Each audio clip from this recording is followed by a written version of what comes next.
Hello po, magandang araw po sa inyong lahat. Ngayong araw na ito ay mayroon pong ipapakitang recipe sa inyo si Mama Yeps. Hello po Mama Yeps, ano po ang iyong recipe ngayon? Hello po sa inyong lahat. Ngayong araw na to ay magluluto po tayo ng tinulang native na manok. So ito na po yung ating mga ingredients. Meron po tayong native na manok or sa amin po na mga Bisaya, ang tawag po namin dito ay Bisayang manok. Maglalagay po tayo ng dahon ng malunggay.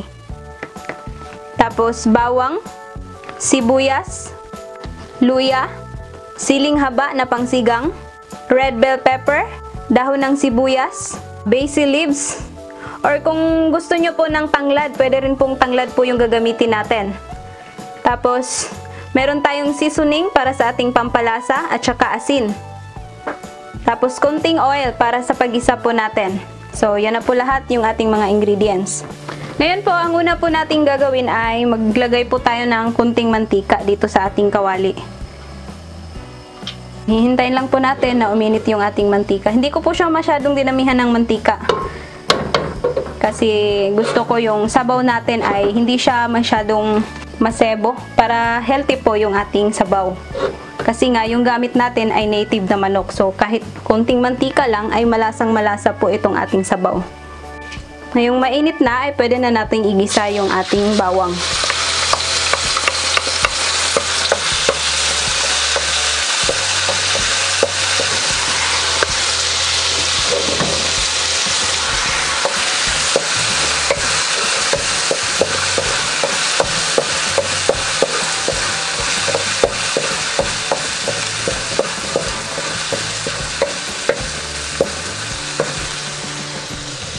Ipapa-golden brown lang po natin ng konti yung ating bawang.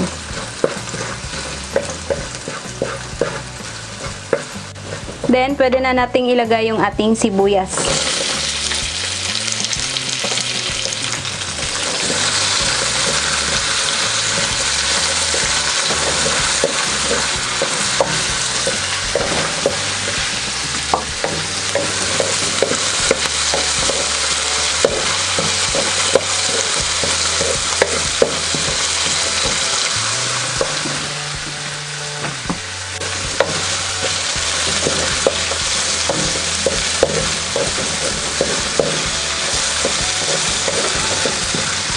Tapos, isunod po natin yung ating luya.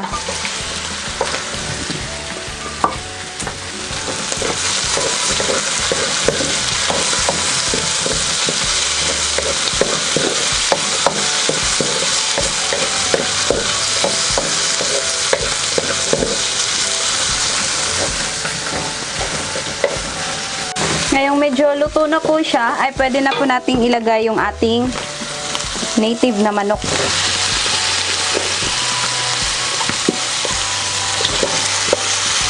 Sobrang sarap po nitong ating recipe ngayon dahil yung gamit natin ay native na manok. Iba po talaga kasi yung native na manok. Iba po yung lasa ng kanyang laman kasi hindi siya yung malambot. Tapos yung laman niya ay medyo makunat. So, yan po yung gustong-gusto ko sa native eh. Tapos yung sabaw niya ay sobrang malasa. So, ngayon, pwede na po natin siyang lagyan ng tubig.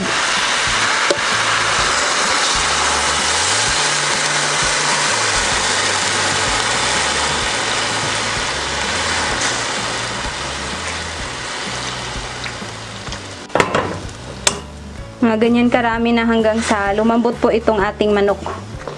Dahil native po yung gamit natin, matagal-tagal po yung pagpapalambot natin pagka ganito po yung gagamitin natin, yung ordinary lang. Pero kung meron po kayong pressure cooker, yun po ay mas mabilis po natin siyang mapapalambot. Ngayon, kung gagamit po pala kayo ng tanglad or maglalagay kayo ng tanglad, pwedeng isabay nyo na po siya sa inyong pagpapalambot para talagang malasa at mabango po yung sabaw natin. Tapos, lagyan na po natin siya ng kunting seasoning at saka asin.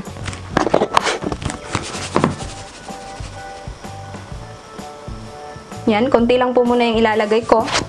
Kasi titikman po natin siya mamaya pagka lumambot na ito. So yan, tatakpan na po natin yan para mapapalambot na po natin. Ngayon po ay i-check na po natin yung ating manok kung malambot na.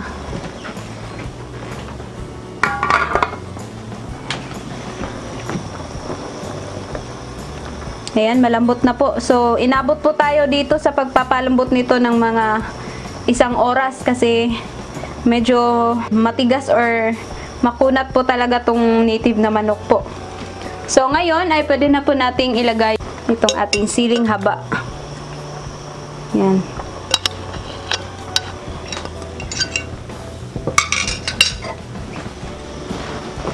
Kung gusto nyo pong dagdagan ng sabaw, pwede po kayong magdagdag.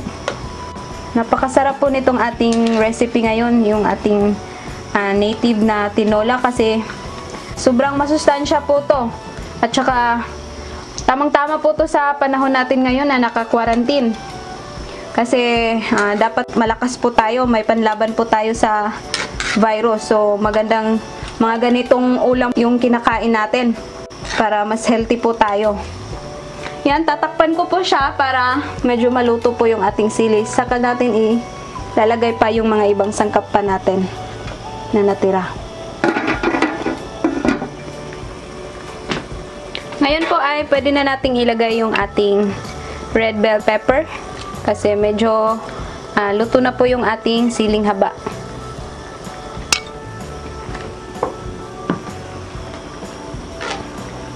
Yan.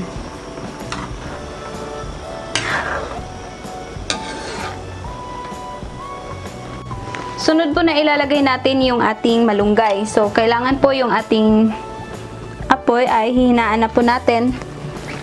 Kasi ayaw po natin na ma-overcook po yung ating malunggay.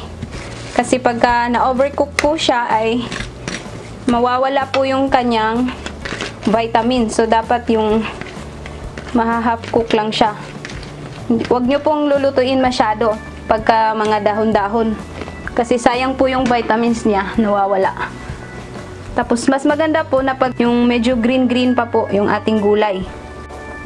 Or pwede nyo na pong patayin yung apoy kasi mabilis lang naman po itong maluluto eh.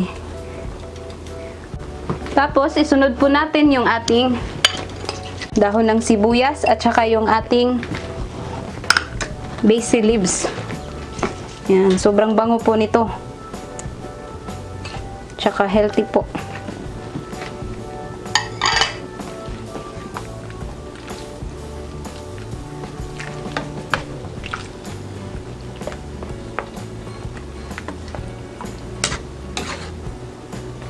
Ayan po, luto na po yung ating tinulang native na manok. Yan, kukuha lang po ako para ma-serve na po natin.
Ito na po ang ating finished product ng tinulang native na manok na niluto po ni Mama Yeps.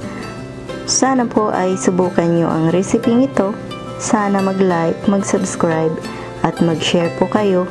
Maraming salamat po sa inyong panonood. Ito po ang inyong Ate Mayang na nagsasabing mabuhay!